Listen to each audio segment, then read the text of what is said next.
All right, folks, I think it's about time I put a couple of Australian chefs on here, only because I think, well, Australian chefs are pretty awesome, but I also think they are cooking the best Italian food in Australia. In my humble opinion, there's plenty, but some of the food writers think that as well. They're both cooking in Western Australia, WA as we call it, Perth. Joel Valvasori and Nic Wood, two mates, two typical chefs that love a Negroni and a great bowl of pasta. Super fun, love chatting with them. We're ready to rumble. Season 2, couple of chefs, let's go. All right, good morning, you two. Live from Perth, we've got Chef Nic Wood on the left. Joel, Joel, I want to ask you, why didn't you shoot this show in your restaurant with a couple of Negronis in your hands like I asked you? Was it because you were too noisy or was it because you were going to be too drunk? Too small, too noisy. Too small, too noisy. I want to welcome you both to the show. Thanks so much for coming on. I know it's early morning in Perth. It's getting late here in the evening. I'm pretty sure every chef's dream is to get up really early and get on a podcast at 8 o'clock in the morning. I think you're both rapt about that. So thanks again. Great, I wanted to talk a bit about you both because I'd spent a lot of time with both of you, either eating and drinking in your restaurant, Joel, or eating and drinking with Nic in your restaurant, and likewise. Joel, I want to understand you a little bit. You've got Lulu La Delizia, considered one of the best Italian restaurants in the country, loved by many a critic. I know you're not a big fan of worrying about awards, but you've been awarded a ton of times. We're going to get the list of those at some point and attach them to the show. How long's Lulu been there? We're 4.5, going on 5 years later this year. Right. And how was it conceived? Like, how long ago when you were thinking about this, have you always wanted to have your own restaurant? Yeah, that's an interesting one because I've been back in Perth 10 years now, and I was in Melbourne for 10 years before that. And Lulu's was actually conceived and was originally going to open in Melbourne, probably 3 years before I left there. And I just kept pulling out because I didn't have the guts to do it at the time. It was probably a really smart move. So I was able to, sit there in the background and keep working on the model. Yep. For the first, sort of 4.5-5 years while I was in Perth, I was working for another business, Lulu La, as the head chef there. And so it was more about finding my feet in Perth and the Perth market and so on there. As I went along, so did the evolution of the model. It changed from this to that, and so on, looking at different sites and stuff, how it would work with those sites, because that's really important. Because you got to see. Well, I think that you got to see your business plan working within a site. Whether it be the size, what the shape of the site is, et cetera, as to how many staff you're going to need, what's the flow of your wait staff walking through the restaurant, what can they achieve while they're walking through the restaurant, et cetera, to make them more efficient. Obviously, now business models need to start looking a lot more at, efficiencies, especially with rising costs, shortage of staff in Australia. We have a massive shortage of staff, made even worse through COVID. Our lack of internationals. You got to keep working on how that model's going to work for you. So I want to ask you something. Like, we're going to get into the inertia of COVID with both of you, but before we talk to Nic about the restaurant as well, what made you think? And I've eaten in your place tons of times. And it was an era, like 4 or 5 years ago, everybody was pivoting away from heavy carbs and, pasta was the new evil and rice and, don't eat this and don't eat that and whatever. And you turned around and said, screw it, I'm going to do, essentially you've done a pasta restaurant. It's mostly pasta. And yeah, you have some great other dishes there and so forth. But the hardcore anchor point of your restaurant is pasta. And it's been a huge success, right? In an era of salad bars and healthy. What made you think that people want that, and how do you deliver that in a way that make people don't feel guilty about it? they should feel guilty. there's a lot of love in that. Yeah, it's a funny one because I always, thought everyone loves pasta, and of course then we went through the big gluten-free, Yep. carb, no carb phase. But people still love pasta. Yep. Like they may be trying to get rid of it in bits and pieces of their life, but maybe get rid of them in the bad points, Yep. and save those carbs for the good points. Yep. We always push back against gluten-free. It's not Yep. what we're there to do. We're there to make pasta, and for me, making pasta is manipulating gluten. Yep.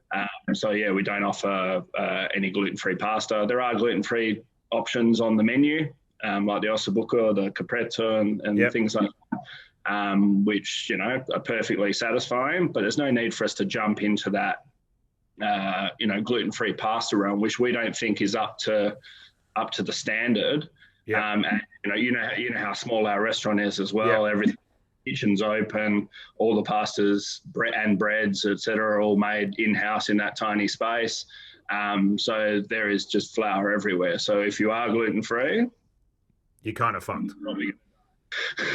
So Nick, talking about that, like I know, for the viewers, they haven't know the history of Santini Bar and Grill, which is what you command, and you and I kind of conceived that little puppy together, and now it's your baby and you run with it. Give us a little bit of a background on what we were thinking, and give the audience a bit of a background. Obviously, they don't know us, about what Santini was supposed to be and why we thought we could go to Perth. And we're talking to two Aussies that are basically delivering the best Italian food that I can tell in Australia.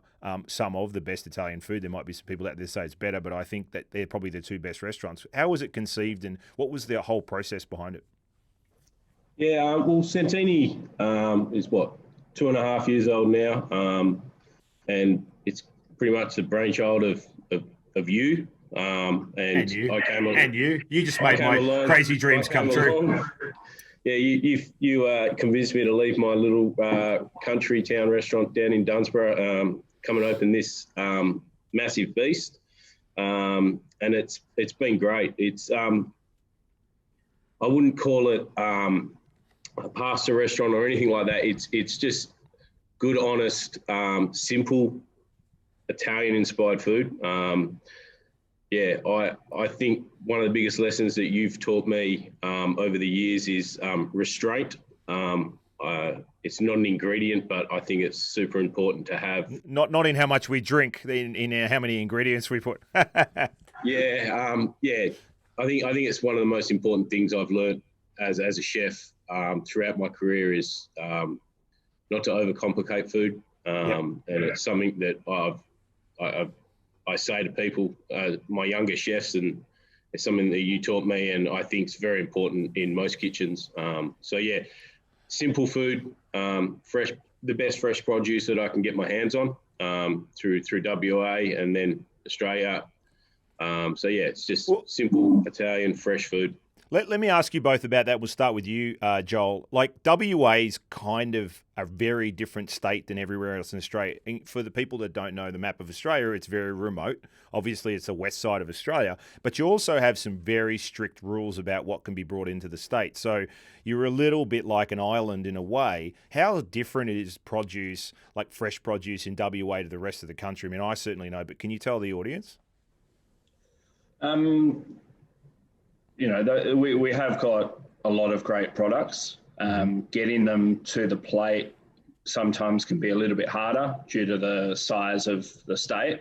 We can claim local on some food, but when you're dealing with a state that's, I don't know what the equivalent would be, maybe Texas or something, with regards to size, you can have food coming from the far northwest corner, and really it's a 16-hour drive to get that produce down to Perth, which is obviously the main city. So sometimes those channels can be really hard to deal with, and it's very hard to try and use those ingredients in a small, busy restaurant where you don't have room for storage, and you're relying on one delivery a week, of say shark bait clams, for example. They come down on a Wednesday. For me, that's not helpful. Being a business that trades Tuesday through to Saturday, a product that comes down on a Wednesday gets delivered on a Thursday, or maybe late Wednesday if you're lucky, you're only getting half your week in with regards to putting that product on the menu. So sometimes we actually have to look abroad to the other states, to South Australia and so on, which have great seafood as well, to be able to put something of quality into the menu at some sort of consistent. So Nick, how does it differ from you? You were in Sydney, you were in ACT, Australian Capital Territory, which is our Washington DC. You had very different places to buy produce. I remember in the ACT of Canberra, it was hard to get stuff; you had to ship it in. But in WA, how does that differ? You're a WA boy, but how's it different from Sydney and across the state? Well, Sydney by far is the easiest place to get produce in Australia, because pretty much everything goes through Sydney. There's instances where I was at Canberra where I could get WA fish easier than I can get WA fish in WA, which sounds crazy, but that's just the reality of it, is that all the seafood pretty much goes through Sydney and the East Coast and then gets shipped back here. So, which is frustrating. Why is that? Is that because they pay more, or there's a possibility they pay more? Right. Yeah, it is. But bigger markets. There's just a bigger demand over there, which is frustrating for Perth chefs, because we know how good the produce is over here, but sometimes it's just impossible to get our hands on it. But I'd say since COVID hit, it seems to be extremely easy to get our hands on it. Things like Western rock lobsters and the snapper and the jewfish and all the premium seafoods are pretty easy for us to get at the moment. It will change back, but local meat's always been an issue for me. I'm always want the best steaks and the best beef I can get my hands on, and so I majority of the time we worked on a steak from the Riverina region, and we've had that on since day one. And WA beef is good. It's not great. It's just making sure that you can get the best quality. So you're saying something interesting there. Like, we're going to talk about COVID, and obviously Western Australia has been ring fenced in Australia really well. I know it's very different to the rest of the world that have very open borders and a lot more people travelling through them. How have you two pivoted now with COVID? It sounds like produce has been a little easier. If we go back to you, Joel, in regards to the restaurant, you kind of closed, but then the Western Australia opened up a lot sooner than everybody else. How did it change your business model, your thinking? Did you start pivoting to takeout? Tell me what happened. Yeah, we were lucky enough to be able to stay off the takeaway, and deliberately avoided it because we didn't think it suited the quality of our product. We sort of went with the distance makes your heart grow fonder kind of idea, that if we gave it to people, as takeaway, they wouldn't really enjoy it as they would come into Lulu's, because Lulu's is a bit more, not just about the plate of food, it's about the experience of being at Lulu's. So we knew that people wouldn't enjoy it anywhere near. It would affect our brand, our product and brand in a negative sense. People go, "Oh, I ordered from Lulu's and it was shit."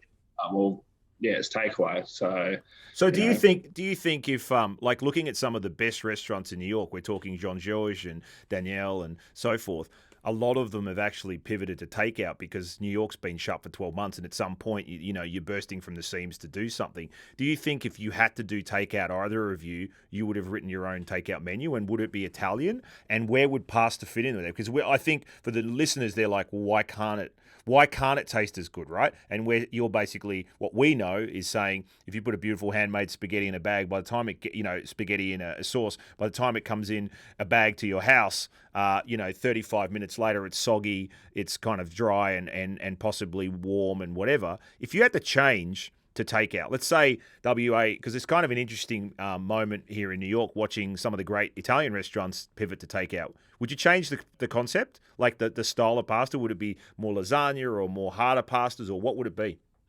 Yeah, no, you're right there. I don't know how much we would do in the way of takeaway still, as in ready to eat. Yep. I think definitely there's some merit in the pasta kits and stuff that you're sort of seeing going around. So what do you mean pasta kits for the audience? You mean fresh made, uncooked pastas, sauces, ready to go, heat and serve kind of situation. I think there's a bit of merit in that. I think there's, some merit in converting to some sort of, delicatessen general store kind of thing. But yeah, it's something that we definitely thought about during our first lockdown period. How are we going to do it? How long is this going to go on for? We weren't really sure. I think in the end, we were very lucky that it was only an 8-week lockdown. Then we went to a 4 metre squared rule. So a very low capacity, but by staggering bookings, we were able to do, I think, 60 covers a night in our 50-seat restaurant. I know it doesn't. No, I was laughing because I was thinking about that time I saw you post when they said they had a 4 metre rule, and you were standing there with a tape measure hitting every column and chair because your place is so small. It's like, what are you going to get in? A table of 3? So Nic, tell me, how did you pivot? Because you're in a hotel. Joel's got a very different business, right? And maybe in some way he has a little advantage because he's an owner-operator and it's his puppy. But when you go to the hotel, you've got a much bigger restaurant in a hotel environment. How did you guys pivot, or you just shut and just waited to come back? Well, literally the whole business shut down for 8 weeks. Occupancy in the hotel went from 90% on average to about 2%, 3%. Those rooms that we're in were quarantine rooms. So, yeah, we kind of did in-room dining, and all the venues in the hotel were shut. We stood all our staff down. We didn't do any type of takeaway whatsoever. It's probably the same as Joel, is that we just didn't think that the quality would be of the standard of what we serve in the restaurant. So has business changed for you both with COVID and the borders being locked, and for the viewers, there's a quarantine law is 2 weeks you have to be in a hotel you have to pay for it, locked in a hotel under armed guard until you're allowed to be released. I mean, when you say that to Americans here, can you imagine Americans being locked in a hotel for 2 weeks under armed guard? You'd need the National Guard to come out. But in Australia, they're doing that rule though only currently really applies to internationals coming in. Gotcha. And it tends to be repatriating Australians into Australia. It's not like we're just taking a lot of people just for holidays and shits and giggles. So our borders currently, I think you only need a quarantine from Victoria, I think, currently. Self-isolating for 2 weeks from Victoria. Everywhere else in Australia is currently open, so you can come in freely. So at the moment, it's pretty good. We have interstate travel, which is great. Yeah, we did have a hard border for a very long time. That only opened up just before Christmas, and the hard border basically meant that no one, unless you had an exemption for work or I think for some family reasons, you couldn't come into WA. So to put it into perspective, our official stats show that we have just over 900 cases total in the whole period of COVID. In Australia? No, WA. In WA. 800 of them were either on cruise ships or shipping, as in container ships and so on. So we only had 80 people on community spread in WA through this whole period. It's amazing. And I mean, there is also a lot more room in Western Australia to social distance, the condension of, where I live, everything's vertical. But did you see a rise in business? Did either of you see a rise in the business that you were doing? Do people stay in state more and then start doing sort of staycations and, that kind of thing? Yeah, that's a funny one because we're under a 2 square metre rule now. But because people are locked in WA, essentially, people are getting out and having a good time, and spending well. I think everyone knows how fortunate we are, and everyone also knows how quickly it can be taken away as well. So there's a lot of get out there and enjoy yourself while you can, because who knows, and we experienced it a couple of weeks ago when we went back into a 5-day lockdown. We had one security guard in one of the hotels test positive, and they shut down pretty much the whole Perth metro region for 5 days to try and trace where this guy's been and so on, who he could have infected and so on. So we all know how quickly it can be taken away from us again. Yeah. I think you haven't necessarily seen a rise in business. You've just seen a rise in people enjoying themselves while they can. Well, so you got, sorry, guys. The spend per head is up. We might be doing on a Friday and Saturday night, I'm doing the same numbers we were doing pre-COVID, but the spend per head is up. They're happy to spend a little bit extra on a bottle of wine and get an extra course because they're not going on holidays and they're stuck here. So they're spending their money on local restaurants and going out a little bit more. So it seems interesting that you had short-term pain for long-term gain, where it seems like some countries, like even the US, if we just were completely locked down straight away, everybody, mandated masks, socially distanced, the pain would have been somewhat, I mean, we're talking very different numbers. We had millions of people coming in from Europe to New York when everybody thought it was coming from China, and actually it went to Europe and then brought it to New York. So you didn't exactly have 3 million people over 2 days roll in, but, somewhat feels like the paranoia in Australia has contained it by just going, look, we're all just going to shut down. It's not one, because we had bits and pieces shut down. And, a year later, we're still kind of in shutdown. There's 35% indoor dining now. Maybe when this show's released, it'll be more. But outdoor dining was up until 3 weeks ago, and it was snowing, and, there's not too many people, unless you're Bavarian, which I've got a little Bavarian blood. You like sleeping in the snow and eating in the snow. So I want to understand something about you both that I don't know. I know a lot about Nic because I've spent hundreds of hours with him, and he's recovering now. But both of you honestly believe, and hand on heart, cook probably the best Italian food in the country, right? I think a lot of food writers have actually said that. What's the yeah, you both do. You both cook very different styles as well. And to be really fair, you are. And there's not a lot of places. I mean, pasta is a real measure of a success of an Italian kitchen, right? Why Italian? What, let's start with you, Joel. Like, what made you think that, you're an Aussie in the end of the day with some heritage blood? Tell me about where your bloodline goes. Is it through Europe or Italy? Yeah, well, Friuli in particular in the northeast of Italy, but family's been here since 1950. So, we're very much Australian. But do you go back? Have you been back to where you were from? Have not for a long time now. My wife's Croatian, so we do spend a fair bit of time with her because her parents live in Croatia still. Yeah. So a bit of a direct family, so we do spend a fair bit of time in Dalmatia there as well. Did you find like that you felt like your roots were in Italy? I mean, you cook like an Italian. Actually, you cook better than most Italians. You don't complain as much when you're in the kitchen. Thanks. All my cousins are going to really now. The roots are the roots are definitely there. What we do here, you get some people going, "Oh, this isn't Italian," kind of thing. It's like, well, if you check your surrounds, we're in Perth, Western Australia. We have essentially 8 months of sunshine or more per year. We have a completely different set of produce. So what we do, we actually call our food immigrant food rather than Italian, because Italian brings up certain ideas for people.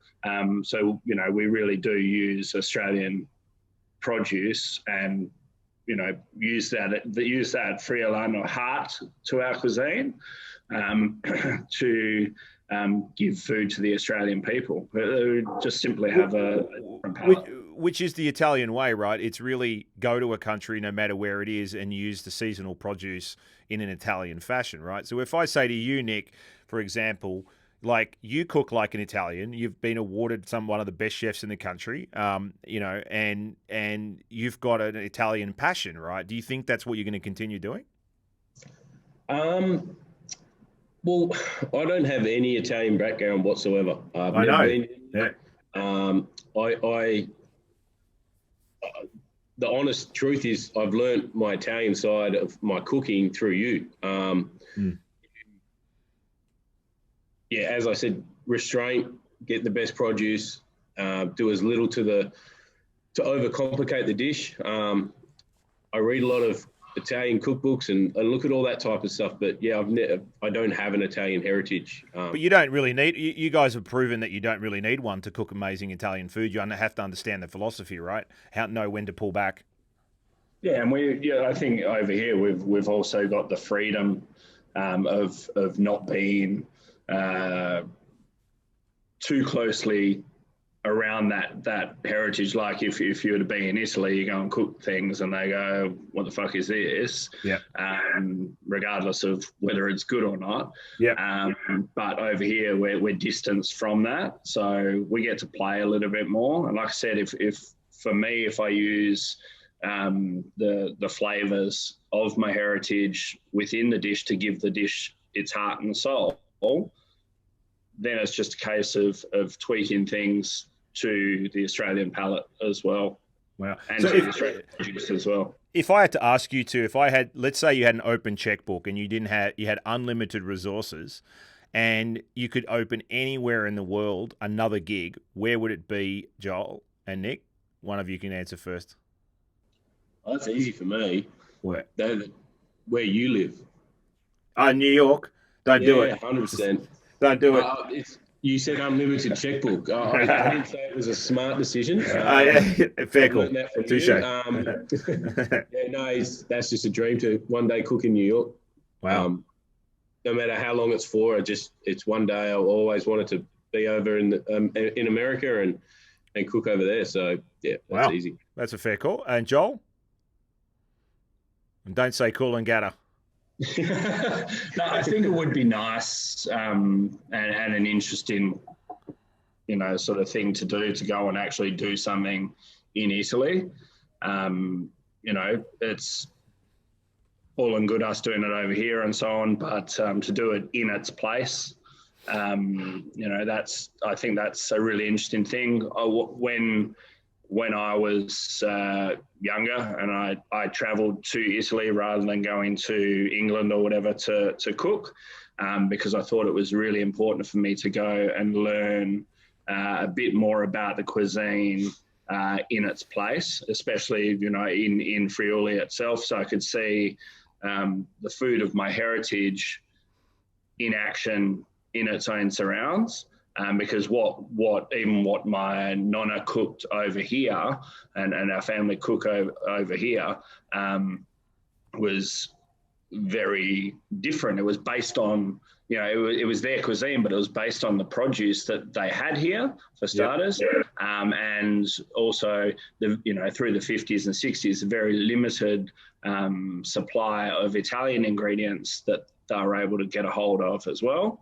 Yep. And then, there were also the Australian-made Italian ingredients, where families of sort of similar heritage came over and started making, pecorino or something, but using Australian milk and so on. So, a lot of our cuisine here was Australian Italian cuisine, and I'm sure it's the same in America as well. Yeah, I mean, they've got a new show out with Stanley Tucci of Searching for Italy, and I think he was talking about strozzopetti, which strozzopetti is a twisted pasta that we all know means priest strangler. And I actually knew the story, but it was nice to see it on a show, and it talked about how the priests in, I think, Emilia-Romagna would basically take all the eggs from all the local houses and then force the locals to make them pasta in the priesthood. And they only let them use flour and water and eggs.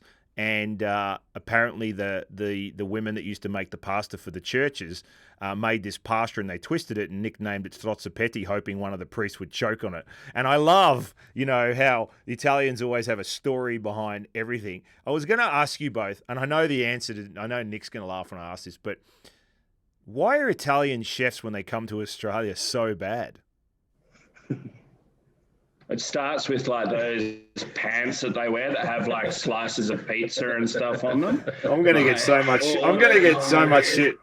The coloured buttons, the multicoloured buttons. You can't just have white buttons on your chef's jacket. You have to have one gold, one red, one, I don't know what it is, or the bandana. I'm not sure. I don't want to answer this because I need chefs to come here and work, and I don't want to insult anyone. I just simply wouldn't let them wear those pants. Yeah. I mean, we're having a joke for the audience because a lot of times we find the Italian chefs, they come with preconceived ideas, and whether they're good or bad, they don't know, oh, well, that's not how I think the biggest thing I find with Italian chefs is they think they know best. Yeah. And as I say, I'm not Italian, but a lot of Italian chefs are so stubborn that it's their way or no way at all. That's probably the biggest thing I find with it.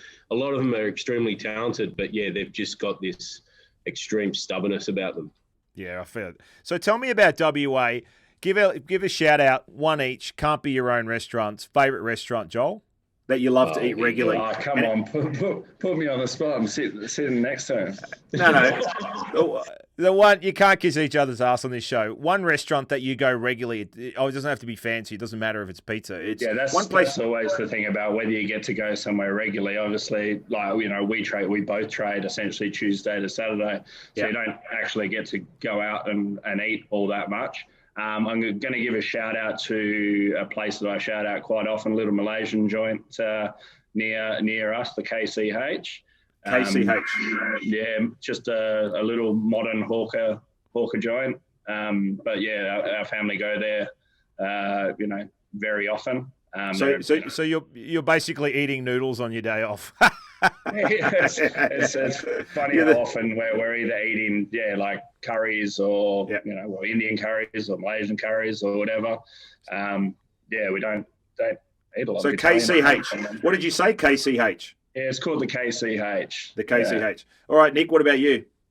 I don't get to go out for dinner too often, so I'll give a shout out to a breakfast joint. Island Market down in on the beach. We go, me and the missus go every Sunday morning with my little fella, and we sit there and we have just a nice relaxing breakfast watching the waves break at Trig. So, yeah. But see, just this goes to show why you're both great chefs, because you cook simple food in your restaurant executed really well, which is not simple, but you like simple food as well, and you stick true to your heart. So if you're on death row, Nick, and you're getting executed for whatever crimes you've committed, what's your last meal? I'll probably be a little bit mainstream here. I'd say Nobu's. Really? You'd order Nobu? Yeah, I would. I know that sounds really pathetic, but I love it. I love Nobu for some crazy reason. There's tons of Americans. I don't like the bill at the end of it, but I like the food. Well, tons of Americans love it. It does really well over here. It's a great brand. What about you, Joel? I think it has to, I wouldn't say it's going to be any particular dish but it has to be a lunch. It has to be outside. You get executed at midnight. Yeah, and there's no going outside, my friend.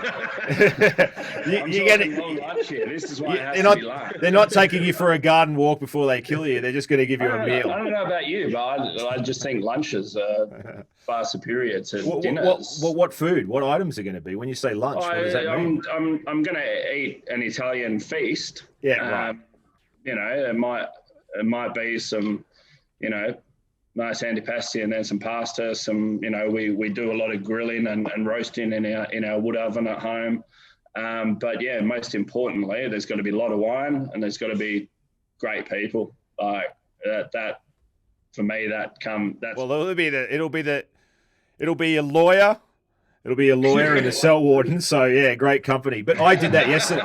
I did that yesterday. I actually did back-to-back pasta courses. I ended up having a tortellini alla panna, like a classic tortellini in cream, which is very rarely I eat cream. And then I had spaghettini with fresh sea urchin. And I was kind of just being gutsy. It was macabre day, and I had antipasto and pasta, and then I had chicken cacciatore. It was amazing, and a bottle of wine. So we're on the same page there.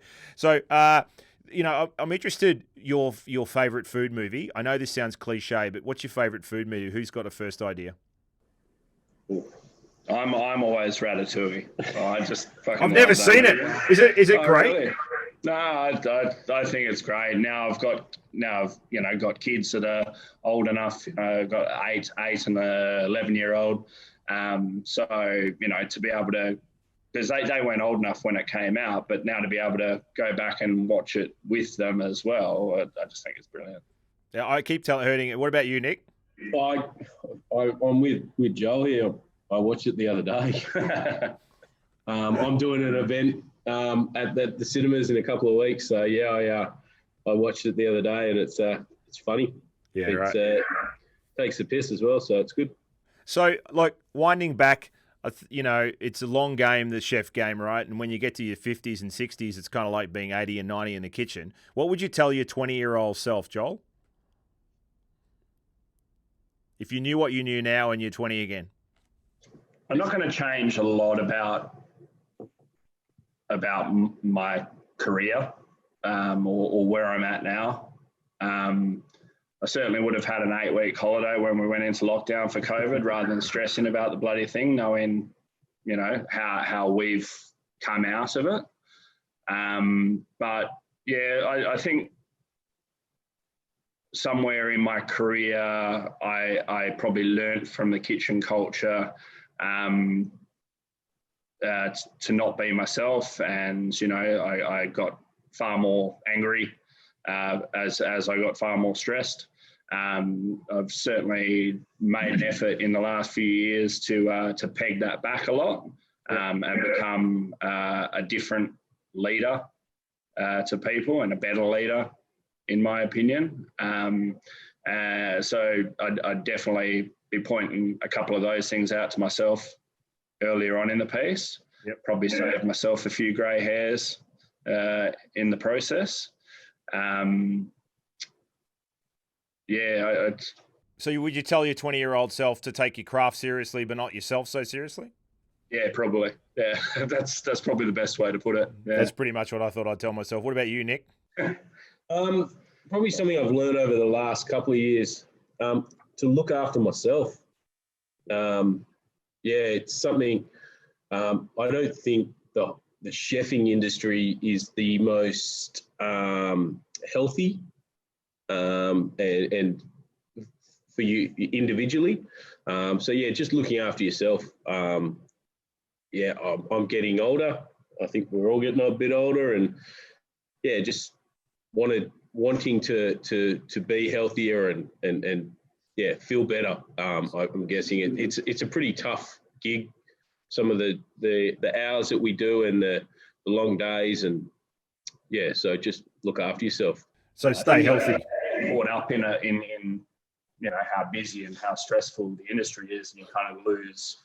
Yeah, looking after yourself is so important. Yeah, like I know personally. You know, obviously opening a restaurant, you know, 4.5 years ago, is probably one of the most stressful times I've ever had in my life. Like, feel as though I've got bloody post-traumatic stress from it. But yeah, over the last couple of years, you know, realizing that I needed to really start to look after myself, so that I could then be a better leader and start looking after people better, and even being more present for my family at home as well. That's probably been the biggest one for me. It's not just physically looking after yourself better, it's mentally being prepared just for life in general, outside of work and inside of work. Mental health is probably a big thing that the industry is going through at the moment. So, yeah, just making yourself feel better on all accounts. So, yeah. I mean, I think one of the things about it is really interesting is that training doesn't occur in a mental state. It really occurs in just teach you how to cook and then off you go into the battle, right? And a lot of chefs, and particularly, you know, in Australia, are big supporters of Are You OK, which is for mental health and prevention on suicide in the industry and so forth like that. It's a wider thing because it's not just the hospitality industry, but that's the industry we're in. But it's very seldom that I see people taking care of themselves in the industry because we're all just we're so ambitious and we're all trying to achieve in an industry that's really difficult. So I appreciate that 20-year-old self-question, because I think for the younger audience out there that are learning about this industry is, you know, MasterChef doesn't tell you these top chef shows and MasterChef and, you know, they don't really give you a good indication of where, you know, day in and day out, how you stay positive and how you stay healthy and how you stay mentally healthy, which is really important as well. You can be physically looking healthy, but not mentally healthy. Well, gents, thank you very much for coming out for breakfast and talking to me. It's fantastic to have you both on. As I said, two of my great mates, great restaurateurs, great chefs in Australia. I'm going to get in trouble from probably a few food writers if I say you got the two best Italian restaurants, but fuck it, I don't have any of that restaurant in Australia anymore, so I don't care. And we hope to have you back on again. Thanks very much for your time. No worries, mate. Thanks. Cheers. All right, folks, that's it for today's show. If you love what we do, we'd appreciate if you follow, share, and like us. We love our listeners. We love you. The Raw Hospitality Show, Season 2.